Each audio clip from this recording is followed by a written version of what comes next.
Okay, so when we're talking about tension and release in terms of harmony, the more typical terms we would use would be consonance and dissonance, right? So if you've taken my theory classes or done any theory work at all, you know a little bit about consonance and dissonance. Let's look at it in a couple different ways first. So we have certain intervals that are considered dissonant.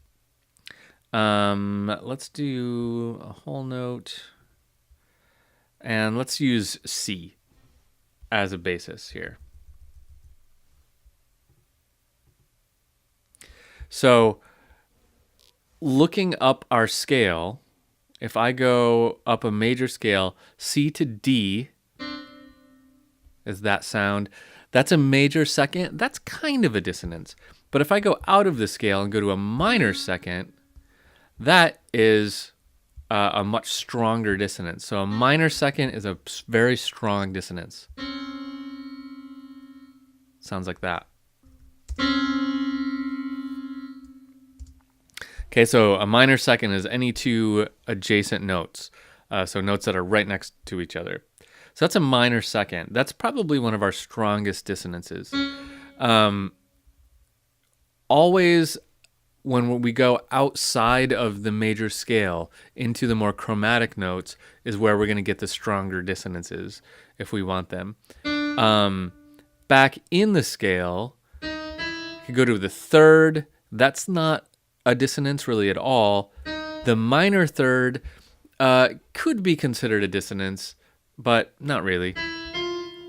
The fourth, C to F, is actually really interesting because in some periods of time, it was considered a dissonance, and in others, it was considered a consonant. Really interesting. To us, it's pretty much a consonant. It sounds pretty okay. So let's call that a consonant. This one, however, this is our tritone. This is another very strong consonant or dissonance. So very much like the minor second, this one is very dissonant. So your two strongest dissonances are a minor second and a tritone, which is another way of saying an augmented fourth or a diminished fifth. A fourth that's 1/2 step too big, or a fifth that's 1/2 step too small. Same thing. Let's keep going and just see what else we have here. We go up to the sixth, not a dissonance because it's an inverted third. A seventh can be considered a dissonance, but if you put some other notes in there, you make a seventh chord, which can sound really nice. So seventh is interesting. But if we invert a seventh, we end up with a second. So the same rules of the second apply. A major second is sort of dissonant, but a minor second is very dissonant. So if we invert that, that means that a major seventh is as dissonant as a minor second. If that's confusing, review the rules on inversion from the theory stuff. So a minor seventh, which is what we have here, inverts to a major second. So it's a little dissonant, but not a ton. It's kind of dissonant. If we go to a major seventh, that inverts to a minor second, so that's fairly dissonant. So let's call our strongest dissonances 3. A minor second, a tritone, and a major seventh. Now let's look at our chords. So I don't want to go through the whole diatonic chord progression system here. We've done that in other classes, so review that if you need help on figuring out what chords will go in what key. But remember that a chord built on tonic, let's do it here. Okay, so a C major chord, a 1 chord built on tonic, all the same thing. That's going to be our least dissonant chord in any key. If we're in the key of C major, it's going to be C. If we're in the key of D major, it's going to be D, etc. That's going to be our least dissonant chord.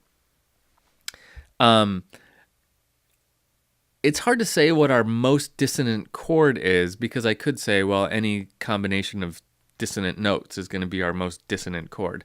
So let's talk about our most tension-making chord. That's probably going to be our 5 chord. If I'm just using major and minor chords, because our 5 chord always wants to lead to the 1 chord. It has that tendency, right?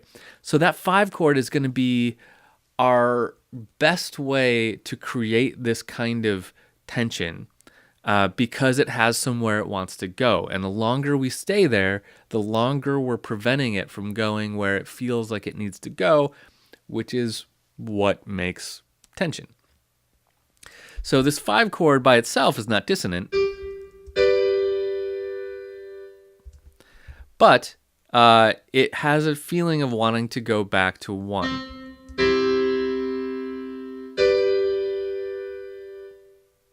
And now you kind of want to hear that again. We can make it even stronger by adding a 7th to it. That even more so feels like it should go back to 1. So this will feel good. This will feel consonant.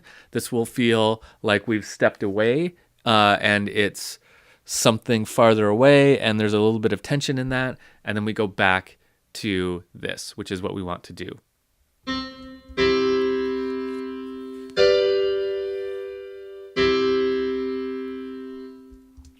Okay, now what if I did this? What if I put a measure of rest in here? During this measure of rest, we are going to feel like we are going to be waiting for this chord.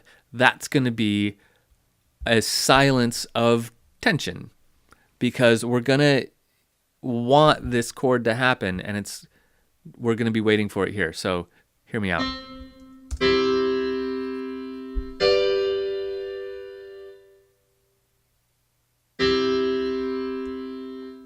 All right, so during that rest, you were like, where's that chord?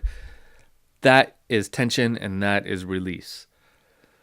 So what I want to do in this section is look at a couple different ways we're playing with the 1 and the 5 chord to create this kind of tension and release. We know how to work with chord progressions already. So what I want to do is talk about a couple different treatments for this dominant tonic relationship. That's what we would call this. This is tonic, this is dominant. So dominant tonic relationship. A couple different ways we can look at that to create even more tension than just having a tension-filled chord progression.